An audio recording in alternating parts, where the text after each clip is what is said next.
What is going on, everybody? Welcome into another episode of HBCU Huddle. We missed you last week. We did a clip show. If you didn't get a chance to look at that, go take it back. Go back and take a look back at some of our favorite interviews and segments from the football season so far. We are back this week. I'm here, so that means my man Mike Wallace is here as well. Mike, what's going on? Hey, what's going on, man? Glad to be back. You know, we had a little bit of a hiatus, but we still kept you informed. We had so much good information, man, throughout the season of this HBCU Huddle that last week's show was basically our best of.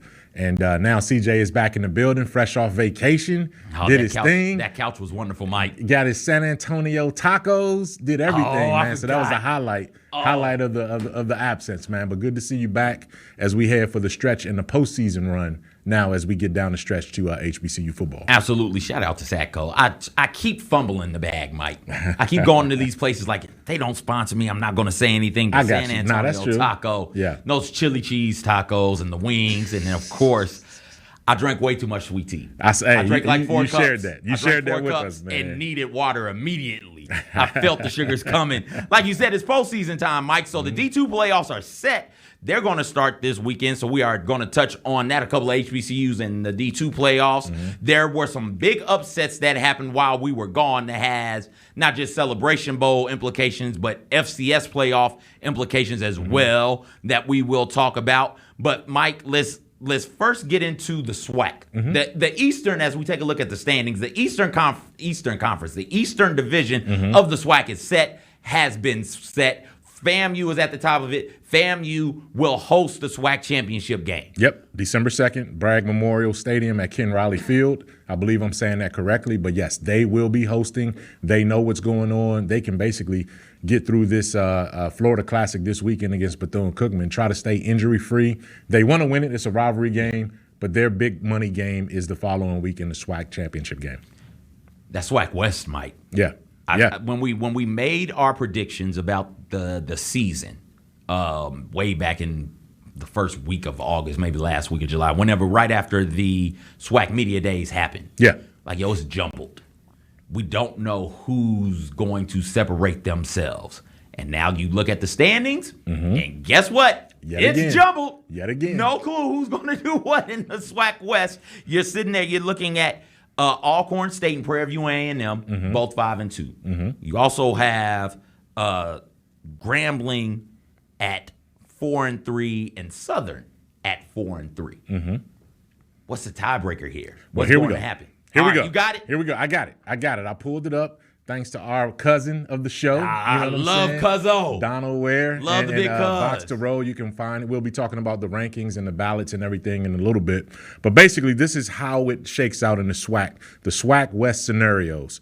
Prairie View with a win over Alabama State on Saturday will give the Panthers the SWAC West outright. Yes. So Prairie View wins. Yep. They're the SWAC West champion. They get to go to Tallahassee. Because they beat Alcorn State. So even if Alcorn State wins, it ends in a tie. First tiebreaker. Yep, first tiebreaker. Prairie View is in the driver's seat from that standpoint. Right. All right, beyond that, Alcorn can get a win and get the SWAC title with a win over Jackson State Saturday. Yes. And a Prairie View A&M loss. There we go. So Prairie View loses, Alcorn wins. Your men's from the reservation are taking the drive east to Bragg Memorial Stadium in Tallahassee. The simplest thing that needs to happen. Yeah. With Alcorn State and Prairie View A&M. One wins, the other loses. Boom. We got it figured out. The winner gets to go. All right. Yep. If both teams lose. Now here's where it gets jumbled. Yes. Here we go. So here's the other, the third layer right here. Okay. All right. Grambling.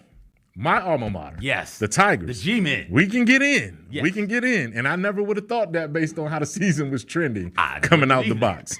But Grambling can get in, but Grambling needs both Prairie View and Alcorn must lose. And then they have to beat Southern in the Bayou Classic on November 25th. And so Mike, I did some research on my own. Yes. I made a little Punnett square there you go. To try and figure it all out using the tiebreaker. So here's how that would work. 3-way tie, you go to head-to-head. for everybody involved in the three-way.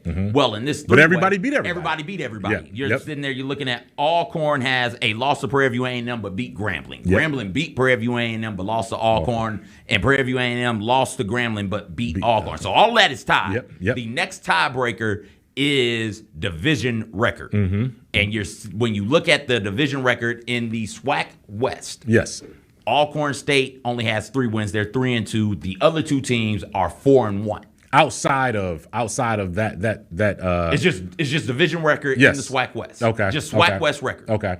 SWAC, Isolated from East. Yes, I got you. Not East, just SWAC overall. West. Overall SWAC West record. And then you've eliminated Alcorn. That means that now it's the head-to-head tiebreaker. And now head-to-head, Grambling beat Prairie View A&M. They would get in. That's how they would get in. Unfortunately, Southern, everybody could lose.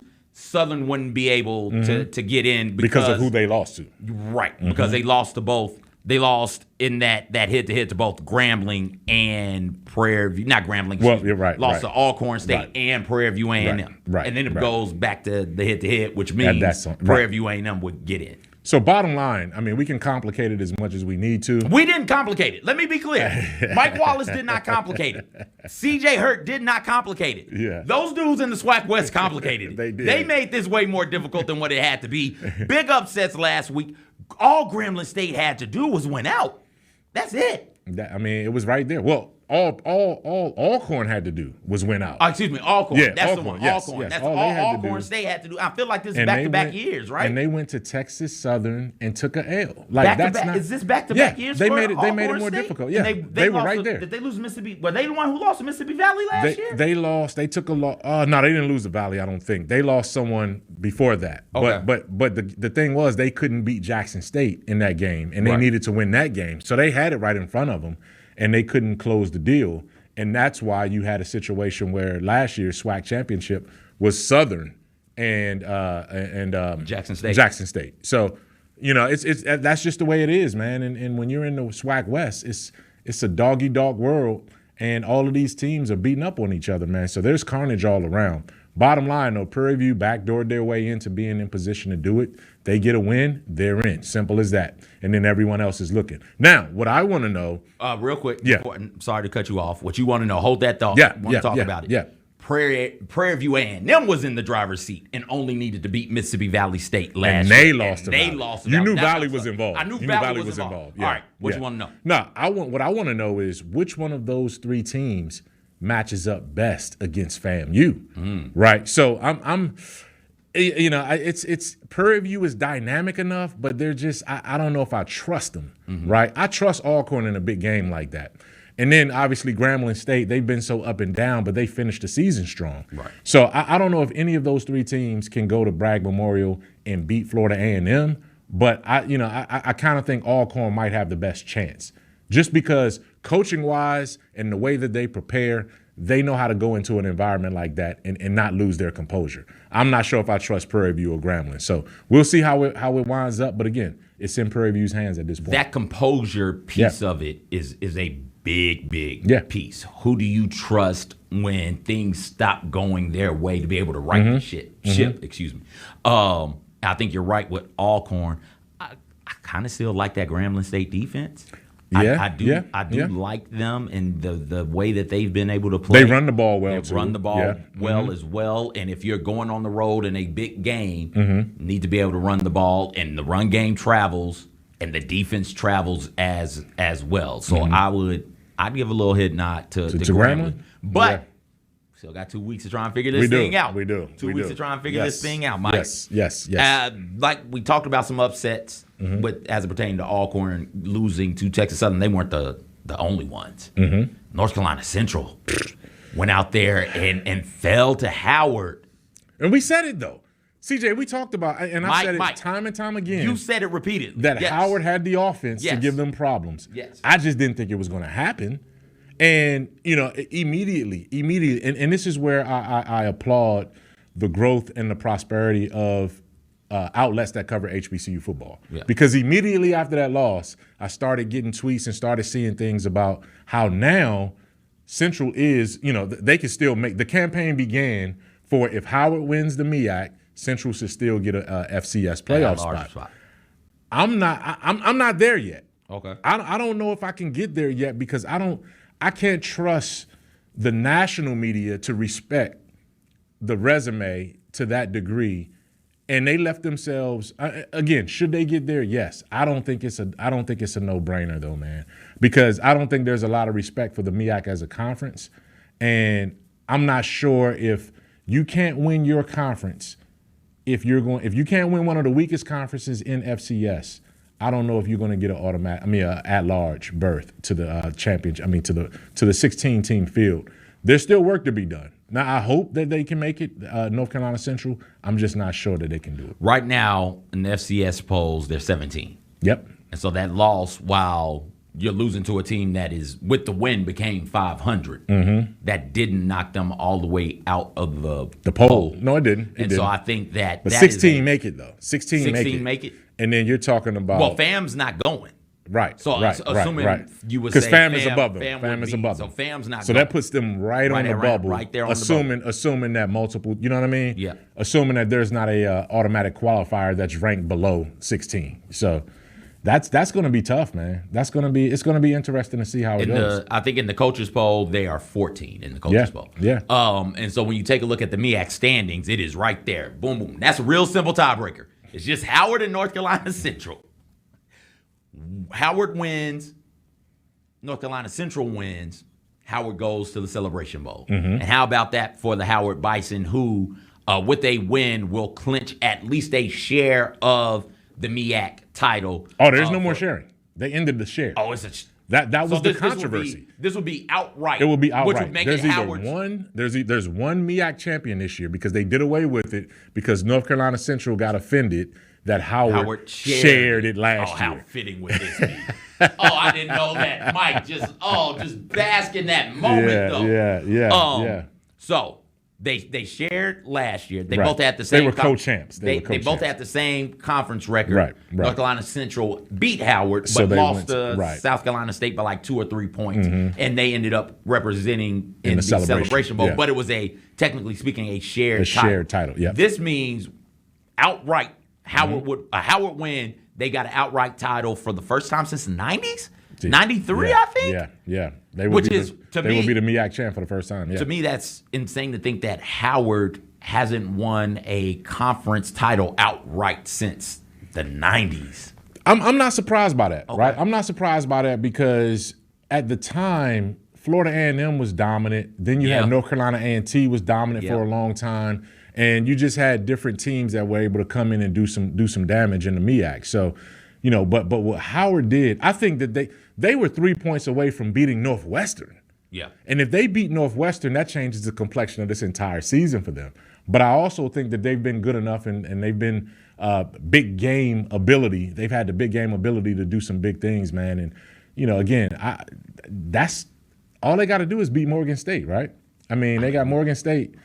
That's a rivalry game, and that's not easy. Morgan State has gotten better over the course of the season, too. So, look, Central put themselves in some very dicey territory with losing that game. It's no shame in losing to Howard, but to get beat by 30, though. Yeah. See, it wasn't just losing. Yeah. It's how they lost. Yeah. And that might be something that is going to be tough for some committee members to say, hey, let's make sure we get North Carolina Central in. We'll see.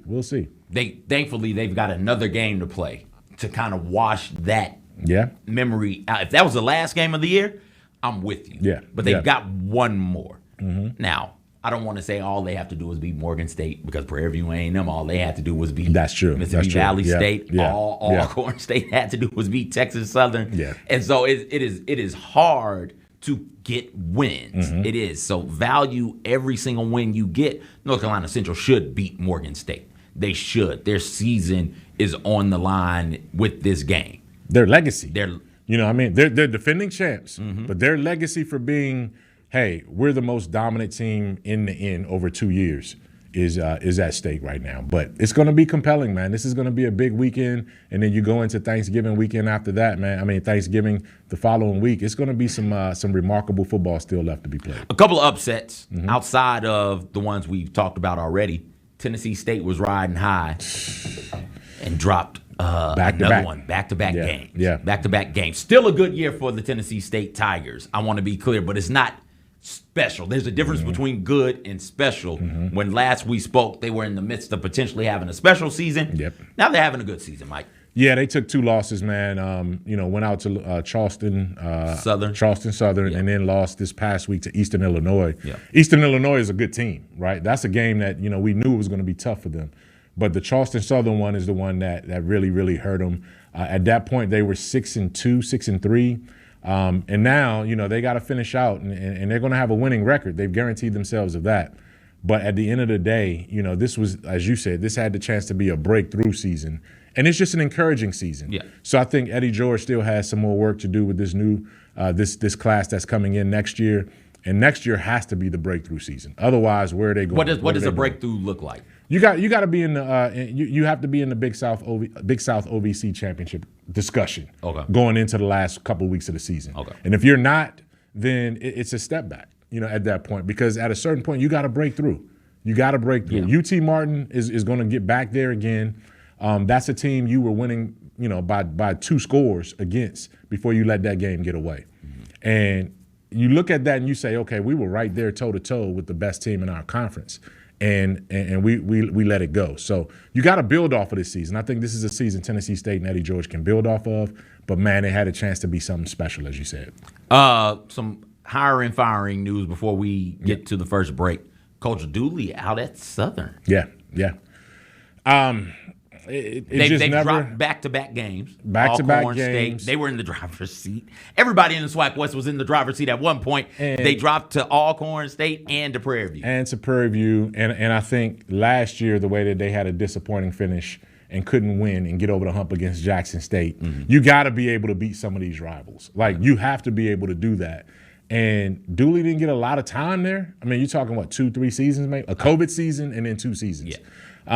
That's not a lot of time. And, he talked about, how much turnover he had to deal with and all of those kind of things. But this is one where the administration said, hey, this is not our guy. And now, who you're going to get now? I mean, this is it. I mean, who are you going to get? Dawson Odoms wasn't good enough. Vince Dooley wasn't good enough. Now Southern really has to look in the mirror and see, okay, what's it going to take to get the right coach and the right fit there. Absolutely. When we get back on the other side, we'll take a look at the rankings. We'll do our pick 6. We'll talk some D2 playoffs as well. Plus, we got a great Culture Maker segment coming up for you as well on the other side. You're listening to HBCU Huddle right here on Grind City Media.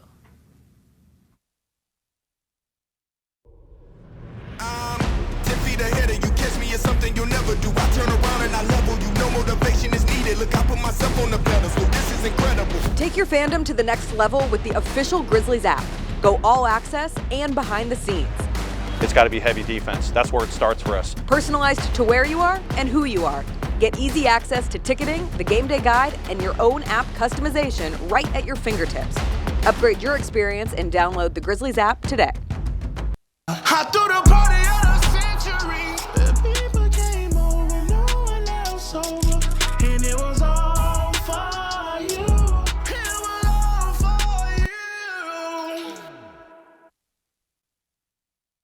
Eight-time Grammy Award-winning Anita Baker.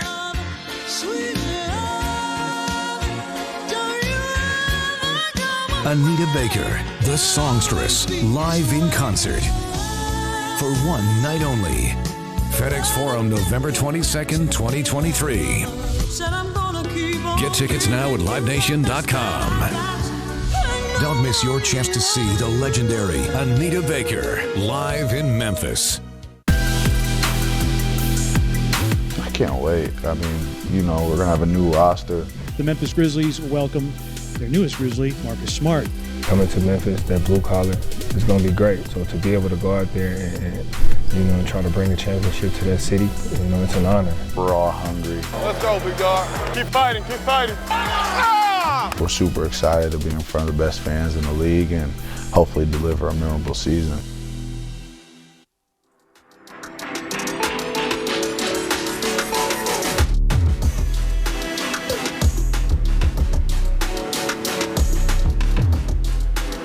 Welcome back to HBCU Huddle. Before we get to looking ahead at this week's games, making our picks in this week's Pick 6, let's take a look at the media poll for a second. The Box to Roll media poll curated by friend of the show, family member of the show, Donald Ware.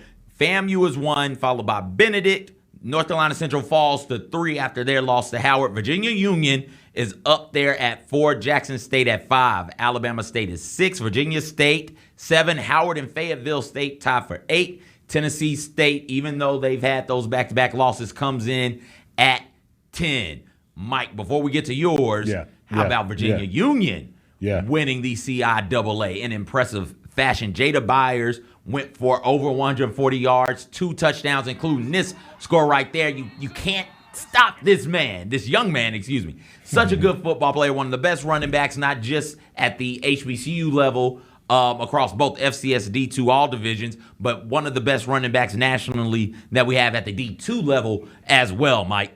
Now you got to do it at the next level. Yeah. Now you got to do it in the playoffs. Like it's good enough. Virginia Union, Virginia State, Benedict, as we'll get to in a second, all of these teams have been good enough to be dominant in the HBCU Division II ranks. Now you have a chance to be able to go up against some of these other teams in the postseason and show that, hey, we are a special dynamic university, special dynamic team. And I'm looking forward to seeing Byers, because I do think you get that young man eventually in a training camp or a combine, he's going to impress. Yes. I mean, low center of gravity. He's a shifty guy, got the speed to break away from you. I think that he's a special prospect there. I just want to see them be able to take it into the playoffs now on a national field, national playing field, and get it done on the next level. Absolutely. Let's look at your poll before we start talking about the D2 playoffs. What's the biggest difference for you in the national poll and the one that you submitted? So your top 3 are the same. Howard is up there at 4, Mike. Howard had to be up there at 4. You take off the big dog, the defending champs, and you get to climb. I just wish they would have won 1 or 2 other games to pad that record a little bit. They let some games get away that they shouldn't have. Otherwise, they would be in the top 3 when you look at what they've done. So the only difference for me is that I didn't have Virginia State and Fayetteville State and Tennessee State towards the bottom of mine. I felt Prairie View did enough to climb up there. Grambling was a reluctant push to number 10, but with them being in position to possibly win the SWAC West, I had to give them some love there too. But otherwise, man, everybody up there had a phenomenal season so far, 1 through 6 for sure. Alabama State, they finally started to show some consistency. Let's see if they can finish it out. Talk about a guy that has a chance to build going into next season. Now Alabama State is a team that's got to say, okay, now is our time as well. I know what expectations are at Jackson State, especially in light of the past 2 seasons that they've had. Don't forget TC Taylor was a first-year head coach. Yeah. First-time head coach. Not first time and first year. At Jackson State, but first time ever being head coach. Yeah. 7 wins. I just said wins are hard to come by, man. He got 7 of them. 7 of them. That is with the potential for 8 and a chance to prevent your rival from getting to a conference championship. Yes. That's a good season. I'd say 1 through 7 have had really good seasons. You know what? In your rankings, Mike. And it's unfair the type of expectation that Jackson State reached, because he's following the guy. He's following the legend of Deion Sanders. And he had a very solid season in year 1. 60, 70 new players, completely new players. When you think freshmen and transfer portal. Absolutely. And they've had moments where they look dominant, and they've had some other moments where they were just up and down. And everybody goes through that. So I think if you take his season in a vacuum, you say, yep, he's the guy for the job. Yeah. But I think expectations are going to be even higher next year. You beat Alcorn State, you keep them from the SWAC championship game. That's a nice little cherry on the top of a good season. You lose that game, then I think people are going to start to get a little antsy, and we'll see how much pressure TC Taylor faces going into year 2. D2 playoffs. Yep. Start this week. They made the selection show announcement. Benedict, 2nd straight year, I do believe Benedict gets a 1 overall seed. They were ecstatic. I was ecstatic as well for those young men out there competing and getting a chance to get a bye. And the D2 playoffs is broken up into 4 divisions. The top 4 seeds all get byes in their respective divisions. And so they have a bye down there in the bottom left corner. But we talked about Byers and Virginia Union. They're up there, top left, bottom of that bracket right there. I do believe Benedict was there. There were 3 HBCUs in the D2 playoffs last year. None of them fared particularly well. Is this the year that we get a HBCU into the 3rd round to get a win in the postseason at the D2 level? We have a chance. There's a chance, because I do think, and as we get to our picks, I'm picking Virginia Union to win their first game. Okay. Now, that's just because I believe in the strength of their running game and their defense. It travels. It Run game should. travels, It should. defense travels. It should. Now, are you satisfied with being conference champions, or do you want to do something beyond that? Yeah. Benedict, you did this last year. Yeah. You got a win last year and went out in your first game. Like, you can't, And went out, it didn't look good when they That's went what I'm saying. It was one of those, it almost looked like you defied what you had already done for the previous 11 weeks. Benedict has a chance to be one of the top teams in the nation, Division II, and I think their defense is going to give them a solid chance. There's not that great of a difference between Division II HBCUs and Division II non-HBCUs. I mean, the gap isn't as wide as it would be at the FCS bigger level or the FBS level, obviously. So I think they have a chance. I would say one of those two are going to win their opening game, and then we'll see where it goes from there. I want to read to you the scores from the Benedict defense. Mm-hmm. Not just this year. I'm going to go back to last year. Okay. Because this is 2 years they've been ridiculous. Yes. 14, 0, 6, 14, 13, 3. Somebody scored 20. 0. Somebody else scored 20. And then against Allen in the D2 playoffs last year, they gave up 54. So that was last year. Yeah. Can't be better than that this year. Yes, it can. 0, 0, 7, 3, 3. Miles dropped 24 in the loss. 6, 14, 17, 9, 10. Yeah. That I don't. That's tops in the nation, man. I mean, It is yeah. absolutely tops in the nation. It's absolutely best in the nation. But is it Benedict beating up on significantly lesser opponents? I hope not. I don't think so. But they go out there and give up 50-something points again, then I can't in good faith have that argument. Yeah. I just can't. So I hope that Benedict goes out there and puts on a show. I hope that defense can go out there and hold an opponent to something similar. It's the playoffs. You're playing good teams, right? I understand that. You're playing good teams in the playoffs. So I'm not saying hold them to 10 points or anything like that. But 24. No, just 28. win. Just win. Win the game. Just win. That's it. Just win. Make it a competitive game. Win. Be a number one seed. Because what's going to happen is you're going to start losing credibility as a conference. Yeah. If you keep giving these teams buys and number one seeds, and then they go out and get trounced by a team that's ranked below them. So, again, I think last year was kind of, hey, we're happy to be here. We exceeded our own expectations. This year, I think Benedict is like, all right, this is our time. Like, we are legitimately ready to go do this. And they will have a chance. Now, I know Donald and the Box to Row Celebration Bowl, they're obligated to anoint the winner of the Celebration Bowl as the HBCU national champion. But if Benedict goes on a run, you can have some argument right there in terms of which team should be ranked number one coming out of once all is said and done. Because they're at 2 right now. Goes on a run. That's arbitrary. What does that mean? To me, if Benedict throw the D2 graphic back up for me, Jacob. Benedict has a bye. Yeah. Opening week. Okay. They win week 1. Okay, so they win their first game. They win. They win their first game. They win their second game, and then they get to the final 4. Right. They get to the final 4, and if they have a close game right there, depending on who comes out of the Celebration Bowl, right? Let's just say it's Howard. Let's say Howard wins, right? Howard wins, upsets Florida A&M. It's going to be close. It's going to be close. That 1-2, I'm going to have to really put some thought into it in terms of who had the best season. Now, unfortunately, we won't be able to put Benedict on the field with a SWAC or a MEAC team. Not yet. I would love to see one of them get a schedule where they can actually go up against them at some point, but that's just not realistic. Yeah, not yet. Yeah. Not yet. Yeah. We talked to Commissioner McClellan, I think 2 years ago, and one of the things he made a point to make mention of when I asked him about the desire for his teams to go to the playoffs was actually conferences are reaching out to us to see about bowl opportunities. Yes. And so maybe we get to a point where not only are we having bowls in the bowl playing subdivision, but we're having bowls being played at the FCS D2 levels as well. Maybe, I don't know how it would work. We'd have to have a whole show to figure that out. The logistics of it. If 2 people could, these 2 right here could, and maybe we do that.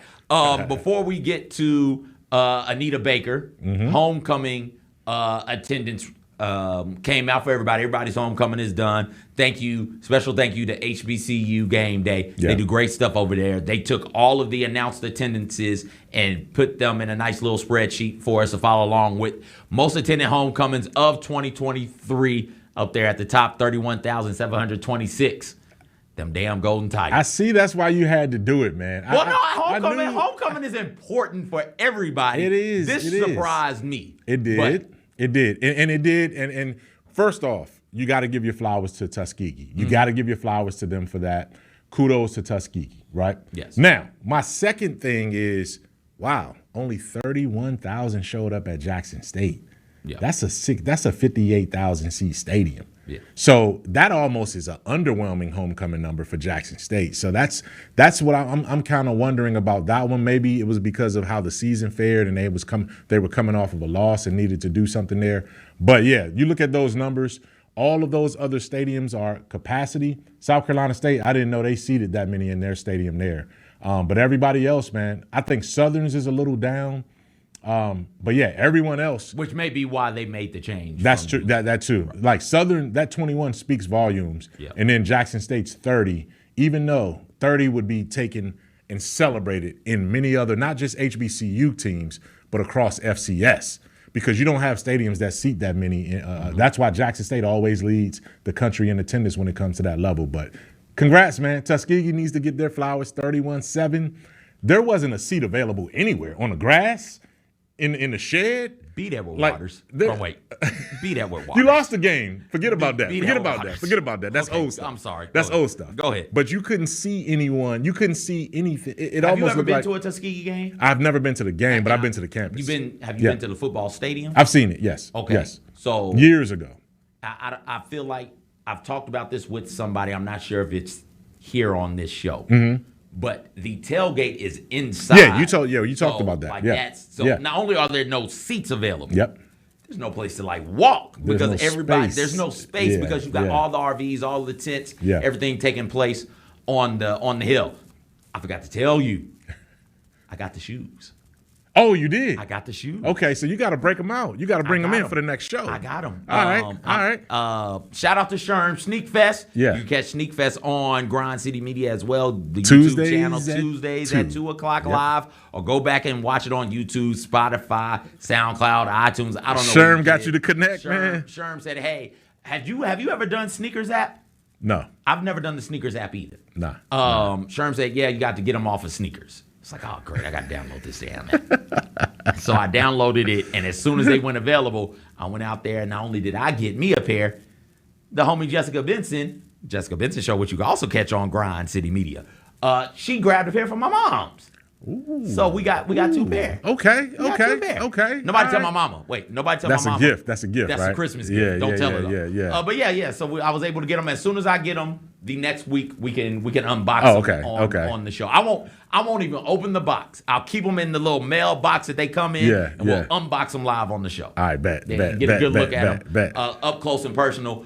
It's great to see these. Especially Norfolk State, their numbers. I feel like there's been a bit of a tug of war, a bit of a battle to try and get people actually into the Dick stadium. Price Stadium. Yep. Now, that was announced attendance. I would assume that it was close to the 26,000 or 24,000, I forget the number, that they announced. So hats off to them for that as well. A lot of SWAC schools on this list also. And special shout out Clark Atlanta. Yeah. Almost getting 20,000. Yeah. That's good. That's big when you think about the being a D2 school, being able to draw that much. And 31,000 at Tuskegee is part of the reason why it's one of the best homecoming atmospheres and at any level, bar none. So shout out to Golden Tigers. Shout out to everybody for going out and celebrating their HBCU during homecoming, but treat every day like it's homecoming and celebrate your HBCU year round. Our culture maker, Anita Baker, right here behind us,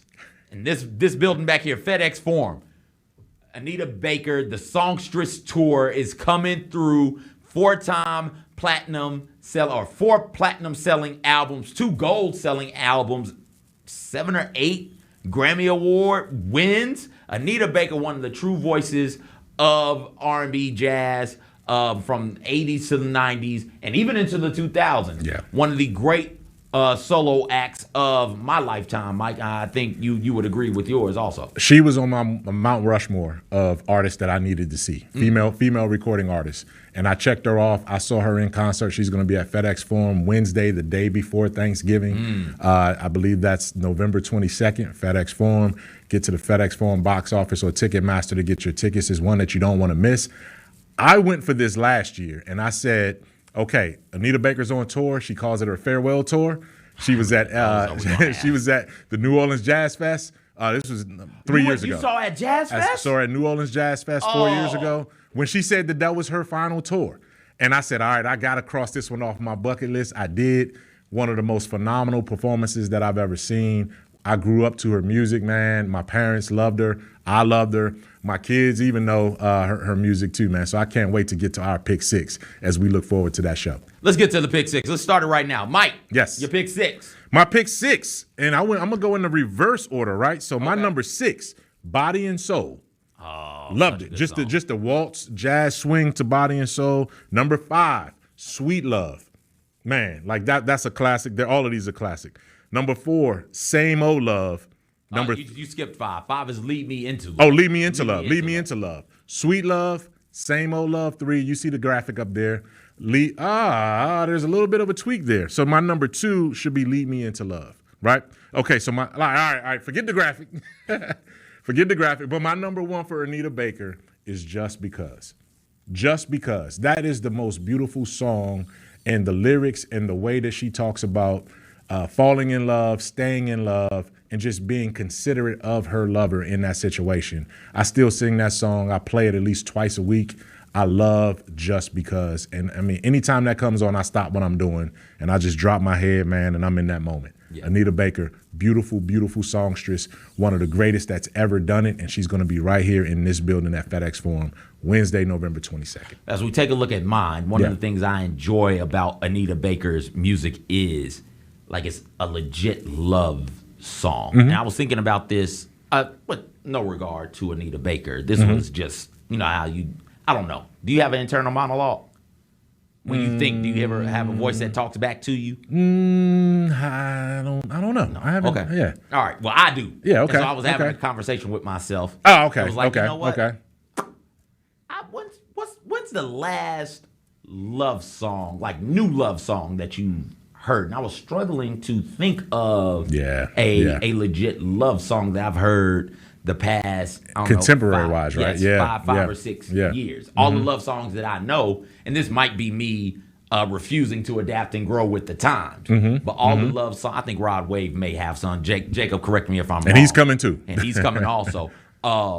But I think the love songs, when I'm in the mood to hear a love song, I always go back. To the 90s, 80s, 70s, 60s. And Anita Baker's love songs are so good. So good. Mine are Sweet Love is my one as well. Caught Up in the Rapture, I Apologize. Like, I apologize for a mistake that I made. Like, singing about that is phenomenal to me. Giving You the Best That I Got. Yes. Compositions is 5 for me, and Body and Soul is 6. But just, we don't do not just love songs, but Baby, I'm Sorry. Yes. We don't do those songs. I don't think we do. People let me know if we do so I can go back and listen to them. But I don't think that we do Baby, I'm Sorry songs anymore. Man, when I saw your list and I realized I didn't have Giving You the Best That I Got and I Apologize on mine, I said, man, I got to squeeze in and make some room. But it was just hard for me to take something off. So that tells me that I can't go wrong. Like, she has a catalog that's incredible. But to your point, when was the last time? And I know particularly how hard it is for someone to say, I'm sorry. I say it all the time. I don't always hear it from my partner. You know what I'm saying? I don't always hear it from my lady. So for Anita Baker to make it easy for women across the world to say, you know what? I apologize. Believe me, I do. I apologize. Honest and true. Why, Mike? Because I know I was wrong. Have mercy. So I'm singing you this song. And I want to get through. I'm maybe in. I'll make it up to you. I think I'm in elementary school. When I hear that song, my mind immediately goes to listening to it in the morning on the way to school, Yeah. Tom Jordan morning show. Okay. Like immediately. That's a visceral reaction that I have. Just riding to school with my parents. She's playing. My mom or my dad is playing Tom Jordan in the morning. Anita Baker is singing. Because I know I was no clue what's going on here. None. It wasn't until I was grown I started like listening to the lyrics. Parsing the lyrics. Oh, wait a second. Yeah. She's apologizing. No wonder people love this song. And made a song out of it. Yes. Like, come on, man. Like I did you wrong. I'm sorry. And you know, I'm coming home with flowers. I'm coming home with chocolates. I'm saying, babe, where you want to eat tonight? Like, okay, it's okay. Like you come in, when somebody comes to you like that, oh man, it's like melted butter, man. It's all you can do. So next I'm Wednesday, looking forward to day it. before Thanksgiving, get out to FedEx Forum and see some Anita Baker. Ticketmaster. Ticketmaster.com, FedEx Forum box If office. you need to apologize to your lady or to your man, just take it to Anita Baker when the song starts. Just look over and say, hey, this song is for you.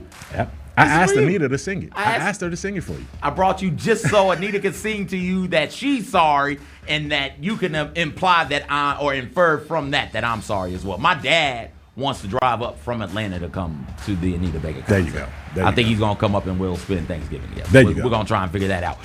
Thank you guys so much for hanging out with us. I am at Con Radicalness on Twitter. Mike Check. Yep. My Mike Check My Mike Check. on Twitter as or well. X. Yeah. Or it's X. It's X now. It's X. I know it's hard. You got to give the man credit. The guy that owns it calls it X now. Okay. So yeah. If that's what's his mama call him though? His mama called it Twitter. What's his mama call him? Okay, so I'm gonna call him what his mama calls him. Thank you guys. We'll talk to you next week. Have a good one.